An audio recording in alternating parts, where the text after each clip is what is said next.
مالک کی مدد کا حصول اختیار کرنے کی کوشش کریں، اللہ کے ساتھ اپنے آپ کو جوڑیں۔ اگر اللہ کی مدد نصیب ہو، یہ جو ہم جتنا ڈرتے رہتے ہیں، سہمے رہتے ہیں، پریشان رہتے ہیں کوئی کیا کر دے گا، ہمارے ہاں نا ہر شعبے میں معاذ اللہ ایک مافیا ہے، الا ماشاء اللہ۔ وہ مافیا کہتا ہے میرے ساتھ ملو گے تو میں چلنے دوں گا، ورنہ میں نہیں چلنے دوں گا، مارکیٹ میں آ ہی نہیں سکتا فلانا بندہ، چونکہ یہاں ہمارا قبضہ ہے۔ اور میرے بھائی پھر بہت سارے لوگ جن کی نیتیں اور ارادے بڑے اچھے ہوتے ہیں شروع میں، وہ بھی اس مافیا کا شکار ہو جاتے ہیں اور ان کے رنگ میں رنگ جاتے ہیں۔ یاد رکھنا، کسی شخص کی بلیک میلنگ کا کبھی شکار نہ ہونا، کبھی کسی کی میٹھی اور مسجع مکفہ باتوں کا شکار نہ ہونا۔ کوئی کیا کر سکتا ہے اگر اللہ مددگار ہو تو؟ جس کو رب کریم اٹھانا چاہے اسے کوئی گرا سکتا ہے؟ ہم یہ ڈرے ڈرے سہمے پریشان فیصلہ کرنے کی طاقت نہیں، مجھے چلنا چاہیے کہ نہیں، اٹھنا چاہیے کہ نہیں، کرنا چاہیے، اٹھ باندھ کمر کیوں ڈرتا ہے؟ پھر دیکھ خدا کیا کرتا ہے۔ حضرت عبداللہ ابن عباس فرماتے ہیں میرے نبی پاک علیہ السلام نے میری تربیت فرمائی، حضور نے میری تربیت فرمائی، اور محبوب پاک علیہ السلام نے فرمایا عبداللہ یاد رکھنا، یہ نوجوان دوست میری بات لکھ لیں، پریشان لوگ میری بات لکھ لیں، جن کے پاس قوت فیصلہ نہیں وہ اس بات کو لکھ لیں۔ حضرت عبداللہ ابن عباس فرماتے ہیں میرے نبی پاک علیہ السلام نے مجھ سے فرمایا تھا عبداللہ سن، اگر ساری دنیا مل کے تیرا کوئی نفع کرنا چاہے کر نہیں سکتی جب تک میرے رب کی رضا نہ ہو، اور فرمایا ساری دنیا مل کے تیرا کچھ بگاڑنا چاہے تو عبداللہ بگاڑ نہیں سکتی جب تک رب کریم کی حکمت کا تقاضا نہ ہو۔ لوگوں سے ڈرنا، لوگوں کی طرف دیکھنا، ماحول دیکھ کے اپنے راہ کا تعین کرنا، ہر بندے کے خیالات کے مطابق ڈھلنے کی کوشش کرنا، فلانا نہ ناراض ہو جائے، فلانا نہ ناراض ہو جائے، وہ جس نے ہونا ہو جائے، بس رب رسول ناراض نہ ہو۔ اپنی زندگی میں اپنے مالک کو مولا جان کے، بل اللہ مولاکم، اللہ تمہارا مولا ہے، وَهُوَ خَيْرُ النَّاصِرِينَ، وہ بہترین مددگار ہے۔ توجہ جب بھی کریں رب کی جانب کریں، اپنے دل کا قبلہ درست رکھیں، سوچوں کے زاویے سیدھے رکھیں۔ میرے بھائی مالک جب بندوبست کر دے نا، جب مالک بندوبست کر دے پھر ایسا بندوبست کرتا ہے کہ لوگوں کے پاس نا چارہ نہیں رہتا۔ حضرت مریم رضی اللہ تعالی عنہا پاک باز تھیں، مسجد میں رہی تھیں، پر مالک کی حکمت کے تقاضے بڑے عجیب ہے نا۔ پھر جناب مریم کو اللہ تعالیٰ نے بغیر شوہر کے اولاد عطا کر دی۔ یہ بات ہی ایسی تھی، وہ کسی نے کہا تھا کہ مخلوق تو فنکار ہے اس درجہ کے پل بھر میں سنگے در کعبہ سے بھی اصنام تراشے، تم کون ہو کیا چیز ہے داغ کبابی، لوگوں نے تو مریم پہ بھی الزام تراشے۔ تو لوگوں نے کہا کدھر سے لے آئی بچہ، تیرا باپ تو ایسا نہیں تھا، کہاں سے لے آئی؟ اللہ کرے میں آپ کو سمجھا سکوں، ذرا اپنے آپ کو وہاں کھڑا کریں کہ ایک پاک باز عورت، پاک باپ کی بیٹی، طیب ماں کی بیٹی، اور اللہ کے گھر میں پرورش پانے والی خاتون، ایک وہ وقت اور ایک یہ وقت کہ اس عورت کو کٹہرے میں کھڑا کر کے پوچھا جا رہا ہے کہ معاذ اللہ تیری گود میں بچہ جائز نہیں ہے، کہاں سے لائی ہے؟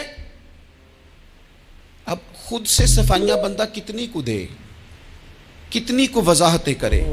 اور میں نے تو اپنی زندگی میں دیکھا ہے زیادہ وضاحت دینے والے کو بھی لوگ جھوٹا سمجھنے لگ جاتے ہیں، زیادہ وضاحت دینے پر بھی لوگ کمزوری کا اظہار سمجھتے ہیں کہ کمزور پڑ گیا۔ آپ صلح کی کوشش کرتے ہیں، سامنے والا بزدل سمجھ لیتا ہے، زیادہ وضاحتیں بھی کمزور کر دیتی ہیں۔ اب حضرت مریم کو کٹہرے میں کھڑا کر کے کہا بچہ کس کا ہے؟ تو پھر خدا بندوبست جب کرے، اللہ جب مددگار ہو، تو پھر حضرت مریم کی گواہی درختوں سے نہیں دلوائی، اس نے پتوں سے نہیں دلوائی، پھر فرشتے نہیں بھیجے۔ حضرت مریم کہنے لگی مجھ سے نہ پوچھو، وہ جو پنگوڑے میں ہے اسی سے پوچھ لو، ان سے پوچھو نا، وہ کون ہے پوچھ لو، ان سے کر لو سوال۔ انہوں نے کہا پنگوڑے میں چند دنوں کا بچہ یہ جواب دے گا؟ مددگار تھا رب، ان کی برات کا اعلان کرنا تھا مالک نے، اور جب مالک اعلان کر دے، جب مالک تیری صفائی دینا چاہے، جب مالک تجھے دنیا کے سامنے نکھارنا چاہے، تو